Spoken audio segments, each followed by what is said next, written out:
hunt. It was our September 1st to 10th hunt. Where my camp is, we only have 10 days to hunt elk, and that's it. Later on in the evening, we went right last light, and we went up the mountain. We went and found this big velvet bull, and we smoked him, we got him. And the next day was spent quartering him up and packing him back to camp on the horses. So we got the moose tag checked off. It's about a 2.5 hour ride out to our best elk hole, which is an old burn, because it's called Grizzly Gulch. There's so many grizzly bears in there, it's absolutely ridiculous. It's so thick, you can rarely see over 20 yards straight in front of you. You know, not counting getting up on a knob, which we normally do, and we'll glass across this thing and glass and slides and glass here and glass there and try to call stuff up. So what it is, we ride down a main river system, and then we hang left into a little tributary, a little creek, and it's real tight, a tight valley that dumps into this main valley. It's like going down a hallway, hanging left in a tight little walk alleyway, and you're riding up along the creek bed, and then as you get in there, it widens out and widens out and widens out into a big kind of like a basin-y type of area, slope up to the sides, creek all the way up from the bottom, flattening out into marsh and muck and stuff that's buried in the willow and spruce out in the middle. And at the widest point across this thing, from height of land to height of land, the widest point is probably maybe a mile or 3/4 of a mile across. And there's patches of spruce in there, there's patches of thick tangled willow, there's old burn, there's lots of burnt spruce logs about that big maximum falling down, crisscrossing, a few silver ones still standing, and there's elk, moose, and shitloads of grizzly bears in there. We were missing a rifle scabbard for a saddle for some unknown reason, I don't know why. So I volunteered up my scabbard for my partner's hunter, and so I was going gunless on, in the Grizzly Gulch. And a lot of my past, a lot of people that know me, hunt with me, especially my guy partners, I don't know why, I haven't a clue why, but all my life, 1 in a million seems to happen to me monthly, from guide season to guide season. I don't know why, it's just the luck I got. I don't do stupid things, I don't set myself up for stupid shit. It's just, for some strange reason, 1 in a million has happened to me numerous times. So we were joking about that fact alone before our day kicked into gear. I'm like, oh good, here we go. No gun for me. Obviously something's going to happen today. Mark's like, oh yeah, for sure something's going to happen today with you. I'm like, oh well, here we go. And we ran up, hung a left, got into the gulch, got up into the burn, and tied up the horses. And I said, hey man, you want to sit here for a bit and we'll glass and see if we can't find an elk or spot a big grizzly bear, and we'll have a little fire here. He's like, okay, right on, sure. Cool. So we're in this burn. The biggest, thickest tree is probably that big in the trunk. That's it. And maybe 15 feet tall. And silver. There's a silver trunks like this left over. There's nothing left to them in the ground. They just fall over nonstop, especially on windy days. We don't want to be in there. And the crisscross silver poles crossed everywhere. There's willow up to here. It's just not very friendly for walking around. And there's definitely no trees to climb if you had to climb one if something really bad was happening. We're sitting there and I'm starting to light this fire. My hunter goes, hey man, check out that moose. And I'm like, where is it? Other side of the valley there. And I look over, and here's this great big huge, I guessed him at 62 to 64 inch wide frickin' bull. His pans are tipped out like this. And he's only got two big brow tines. I think he only had like 4 or 5 points aside, but super long, old, gnarly, thick pans. Everything's thick and compact and wide and massive body. And his velvet was just starting to hang off in strips like a Medusa monster. And he's frickin' running down the side, way high up, running down the side of the valley, back down to where it tightens up in the bottom, to where we just rode up in that creek on the horse trail. He came from over the height of land up into the gulch with us. So he's about 3/4 of a mile away. He's running downhill, full running. And I'm like, holy shit, look at him go. That was pretty crazy. And I go back to making the fire, and I said to the guy, I go, hey, well, keep an eye open for where that moose came from. And you might get lucky and you might see a few wolves pop up right there, a grizzly bear, because that's the only thing that's going to make a great big bull like that run in a panic right now, because they're not running. He definitely didn't get in a fight and get beat up, and there's no bull moose running behind him. So I go back to tending the fire, and all of a sudden, probably 3 minutes later, boom, boom, boom, boom, and here is this bull moose with the velvet and the bloody antlers and the shit hanging off him, and he is standing there. I'm looking up at him. I'm looking up at this moose, and he's like, all out of breath, and he's looking right at me. I grab the hunter's rifle, and I am literally squatted down, pointing the rifle up at this bull moose, swearing at it, going, "Get the fuck out of here, you idiot! Piss off! Get out of here!" And he's looking at me. He spins, and he starts ripping full speed. It scared the shit out of me, man. I mean, you got a 2,000, 1,800, 2,000 pound bull moose standing there probably 10 feet away from me, looking down on me. I mean, he had me if he was, an attacking kind of animal, but obviously not. The adrenaline blast, me and the hunter are laughing and all excited, like, "Holy shit, was that nuts? Was that crazy? Too bad I didn't have a camera, blah, blah, blah," and off he goes. And now go back to messing with the fire again. And about, I don't know, not too long after that, Hunter goes, he's from West Virginia, he goes, "Hey man, take a look at that effing bear." "What bear?" "Running where the moose just came from." I'm like, "What?" And here is this frickin' big, mature, grizzly boar. And he is booking, step for step, where that moose had just come from. And he's running on the moose's trail. He's running down the side of the bull, and then he stops, he goes like this. And here he comes, and I'm like, oh shit. I'm like, oh my god. This grizzly bear is going to be 10 feet away from me in like 2 minutes max. There's nothing I can do about it, and this is going down. I don't have a gun, and I don't know this guy. I don't know if he's gonna shit himself, throw the gun, and scream. Because I've had that happen. That's another story. My childhood best friend threw the gun and started running on a bear charge, and I had to pick up the gun. That's another story I'll talk about later. So, experience, lesson learned, no taken on that experience previous to this. So you never know how somebody's gonna react when the shit goes down. I've had A-type Vietnam veterans that actually started crying because they didn't want to sneak in on a grizzly bear. They're so freaked out, and they seemed kick-ass tough guys before that went down. So I'm just saying, you don't know how people are going to react. Everybody reacts differently. I got this guy from West Virginia. He's only shot little white-tailed deer ever before in his lifetime. He shot a big moose with me 3 days earlier, and now I have a jacked up, fired up, predator mode, mature mountain grizzly bear galloping in on me, and he is going to be exactly where I'm standing, and he's going to be there in 2 minutes. I know this. The grizzly bear doesn't know this, but this is what's going down, and there's no way getting out of it. And there's no trees big enough for me to climb, ready to climb. There's nowhere I can go to escape.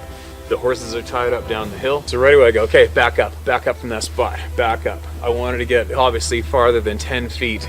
I wanted to get more than 10 feet away from where the moose is just standing, because that bear is going to be standing right there. He's going to be there any minute now, any second now. So I wanted to back up at least 10 yards, at least 15 yards. Backed up, use that tree as a rest, hold where the moose was, and do not move. Period. He's like, okay, I'm gonna jack one in right now, get the safety off right now. Okay. And you pull that trigger and he just spears in that willow, because the willow's up to here, up to your waist. I said, do not make a frickin' sound. I don't want to hear one sound out of you for at least 30 minutes. Period.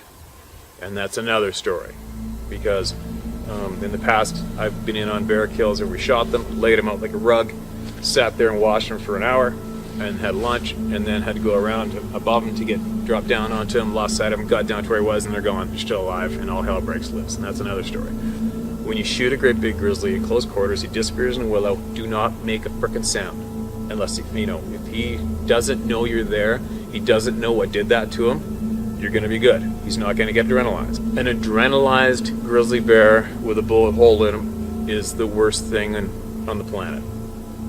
It's the worst thing. Period. You do not want a grizzly bear, even if both of his lungs are ripped apart. It doesn't matter. If they get adrenalized, they can go forever. More stories on that later. You just don't want it to happen. That's okay, and you do not. If you shoot a grizzly bear, he knows you did it. His adrenaline's going to be up anyway, but it's going to go 10 times up, because now the number one predator in the woods is right close to him, and he knows we're trying to kill him, and he's going to try to kill you back. 100% of the time. Grizzly bears try to kill you back. So, you pull that trigger, he disappears, do not make a sound for 30 minutes. Get another one in the pipe. He's like, okay. So he's down there aimed at that spot, and I'm backing up. I'm backing up a little more, because I don't have a gun. I don't care who you are. If a 6, 8, 7, 800 pound mountain grizzly bear is on top of another human being and you don't have anything, any kind of a weapon, you tell me what you're gonna do. You're not gonna be able to do anything. You are not going to be able to do anything to a grizzly bear killing your friend without a weapon. You know, you might beat him with a stick. He's gonna do you like a blender. That's all there is to it. So I backed up maybe another 10, 15 feet behind the hunter. I'm standing on a crisscross log. I'm holding on to 2 silver ones. My heart's pumping like a mofo because I don't know what's about to happen. Is he gonna wound him? Is he gonna smoke him and wound him and possibly get in a little bit of a pickle? Is the bear gonna get wounded and dummy both of us? Is he gonna miss? I don't know. But every single one of these thoughts is ripping through my brain rapid fire, and there's nothing you do about it. I mean, there's no thinking about the situation and getting pre-planned for it. There's no pre-planning and making it absolutely perfect. You're faced with an absolute emergency. It's going down. There's no pressing pause. There's no rewinding. Everything's got to go down perfectly right now, and you just hope for the best. So we're standing there, and all of a sudden I'm watching my horses, and my horses are about 30 yards down below me. You can just see their heads, and I can see their ears. You can't sneak up on a horse, try it. And you can see their ears are like radar. They're like this. Both of them, folks in the same spot, and they're going like this, like this, like this, like this, like this. So I'm watching their ears like radar, and the bear's ripping right in front of them, past them, gets up. There he is, right where the moose was. So he's running this way. Okay, so if the cameras are us with the guns pointed at the bear's running this way. Then he goes by the horses whether we smelt the horses or saw them as corner of his eye, going like this. And he's going like that, looking back at the horses. We're right where the cameras are, facing me, the guns, and they can just see just the top front of his shoulders above the willow, his huge neck and his head.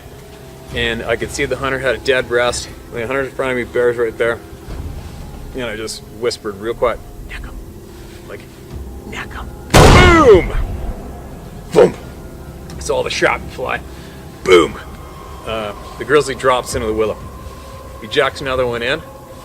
I'm holding onto the silver, the old burnt out tree trunks. You know, pucker factor is about a 20 out of 10. The hunter's sitting there, and we're just sitting there frozen, staring at the spot where this grizzly bear just dropped. 5 minutes into standing there not saying anything, the hunter turns on facing me like this. I smoked him. I'm like, shut up, idiot. What are you doing? So no sooner that I looked at him, went, all of a sudden, you know, right there, 10 yards, you can hear this.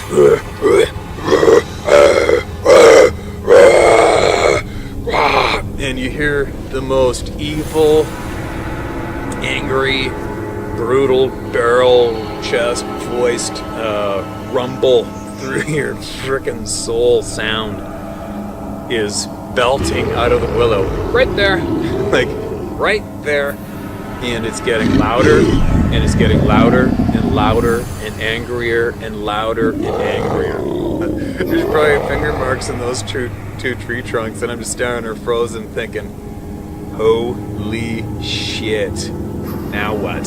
You know? And there's so many grizzlies in that burn. These are mountain grizzlies too. They're not coastal fish-fed brown bears. This is mountain grizzly bears, and you are not going to get a worse attitude in any predator, mammal, than a mountain grizzly bear in North America. It's not going to happen. The bear's freaking out.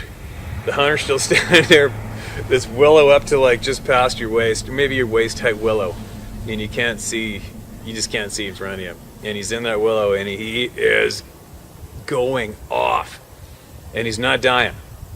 The sounds aren't getting any quieter. It's not slowing down, and he is going ape shit. You know, as the guide, and knowing what can happen, you know what's going down, I'm like, well, okay, do I go up and get the gun? Do I go in there? Should I go up and get the gun off this dude and go in there and smoke this thing? Or do I send him in there? Should I send him in there? Is he gonna shit himself, throw the gun, and have this bear on top of him shredding? Does the bear know we're there? I don't think so, obviously. And And right when this is all going down in like 2 seconds, 3 seconds, these thoughts, and all of a sudden the hunter turns around and goes like this. Y'all want me to go in there and smoke them again? You okay with that? Hell yeah. All right, man. You got one in the tube. Get the safety off. Get your gun up now. And slowly step in on there and do it. Guy's got his gun up, and he's slowly going in, and he's slowly going in, and he's slowly going in like this. And I'm slowly backing up, I'm slowly backing up. I didn't even have a frickin' pocket knife on me. I mean, nothing. I got nothing. Not even a stick. There's nothing I can do. I'm 100% helpless. I guess I could stand there and scream like a girl guide, but that's about it. So anyways, I'm backing up a little bit, and all of a sudden you see him tense up. Boom! Boom! Shot 3 more times. And then the sound stopped. Shit, thank God. And I go up there. Now get this one. He was shooting a frickin' monster of a gun too. It was a 7mm STW, that's it. Just as frickin' round like a bazooka. But anyway, the bear was facing us. His whole body was facing us. Now remember, he was running that way, and he spun around. Boom.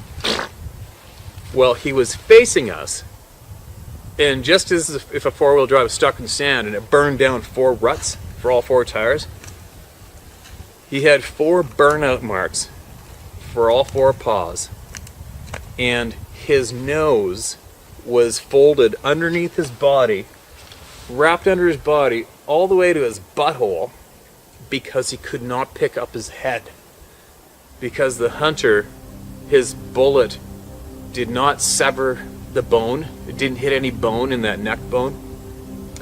It had shot a little high, and all of the muscle and all the meat and the muscle in the top of that grizzly's neck was jello and completely blown apart in about the space of a pie plate on top of it. It was all gone.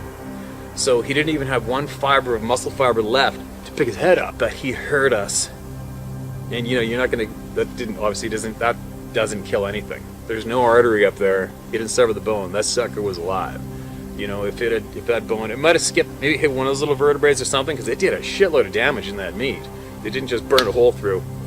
Otherwise, you know, it would have been pretty ugly. But the neck bone was not broken. He must have clipped something, you know, in the top of it, a little bit of that vertebrae wing or whatever. He must have, because it was just mulched. The meat on the top of that bear's neck, the muscle was done. He couldn't pick up his head. He's trying to charge us, but his head is folding underneath his body, and he's going like this. The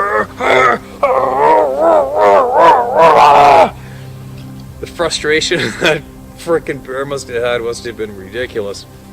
But that's what happened. So, yeah, we got the bear, and sure enough, the one day that I leave camp without my rifle scabbard, without my gun, another 1 in a million encounter, another 1 in a million experience happened. I mean, what are the chances? A 60-inch plus bull comes running in, stands there, looking down at me for 10 feet, and 3 minutes later, it was a 7'6", I think it's 7'6" boar grizzly bear, decent boar.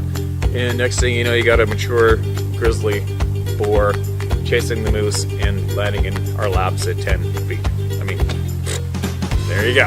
Another 1 in a million hunt story. Anyways, again, check out my hunting apps on the iTunes, on the App Store. Just Google Big Game Hunting by Hat Hunt Outdoors or else Blacktail Hunter. And have a look if you want to collect up some of the numerous years of experience we've got on there, and you can utilize it in the mountains anywhere on the planet with the internet connection. There you go, hunt stories. Another one. They're crazy.